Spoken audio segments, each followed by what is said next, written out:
And finally, never underestimate the strength of a firefighter. Case in point, this video. A man in Connecticut somehow became pinned between his pickup and garage. No time for special equipment. So these firefighters picked up the pickup, saved the man's life. All in a day's work. Like it was nothing to them. Right? Wow. Yeah. Amazing. Not 1, 2, 3. Just went right to it and did it. I mean, could have been George and me out there. This guy'd be in big trouble. Thank goodness that the fire. Didn't want to say anything. Yeah. Just saying, glad we got the firefighter. That's all I'm saying. Thanks, Dan. Top news coming up. Let's get the weather from Ginger. Oh my gosh. Back in about 15 minutes with the Storm Team 8 8-day forecast. All right, Justin, thank you.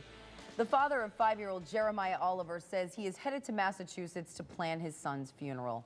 The New Britain man tells the Boston Herald he's angry and crushed that the body found by police was identified as his son. The little boy was last seen by relatives in September, but wasn't reported missing until December. Jeremiah's mother, Elsa Oliver, pleaded not guilty back in March to charges related to his disappearance. Her boyfriend pleaded guilty to similar charges.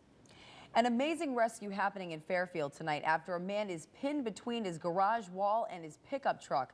Check out this video. Firefighters and a police sergeant were able to pick up that pickup truck with nothing but their bare hands. The man was then freed. He suffered injuries to his torso and was quickly transported to St. Vincent's Hospital. No word yet on the extent of those injuries.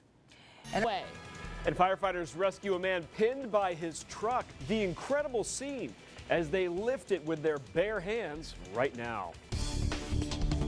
Training has been intense. Lots of miles logged in Connecticut since January, all leading up to Monday. It's been quite a ride running this past winter, getting in shape. But there's no competition between all of you, right? We like to think there's not. So what we're going to do is we're going to track these runners' progress tomorrow, and we're going to bring you their results until they cross the finish line, and we'll have their stories tomorrow night beginning at 5 o'clock. For now, we're live in Boston. I'm Jeff Saperstone, NBC Connecticut News. Jeff? All right, thanks a lot, Jeff. We'll see you then. And the Boston Red Sox, they paid tribute to victims of last year's bombing before tonight's game at Fenway. And this is just a look at that ceremony. Joe D's going to have a lot more coming up a little later on in Sunday Sports Replay. And stay with NBC Connecticut for continuing coverage of the marathon. We will be live in Boston throughout the day tomorrow. You can also get the latest on our website or by following us on Twitter and Facebook. Here at 11, firefighters and a police officer move fast to help an elderly Fairfield man pinned between a pickup truck and a wall. Check out the scene as they just lift the truck with their bare hands and free the man. This happened on Stratfield Road just before 6 tonight. That man was taken to the hospital with 3 fractured ribs. Wow, what a scene there. Well, a Coventry man is dead after a motorcycle crash. Police say 32-year-old Michael. A dozen people are out of their homes this Easter Sunday after a fire at an apartment building. Firefighters arrived to find flames shooting from a first-floor kitchen and heavy smoke billowing out the back of the building around 8:30 last night. It happened on Chapman Street in Willimantic. Now, the fire was contained to the kitchen, but there is smoke damage throughout. Emergency responders believe food left cooking on the stove is what caused this fire. And also new at 11, an impressive rescue caught on cameras. Firefighters and police save an elderly man. Look at this video around 6 o'clock tonight. A man in his 90s got stuck between his garage wall and pickup truck on Stratfield Road.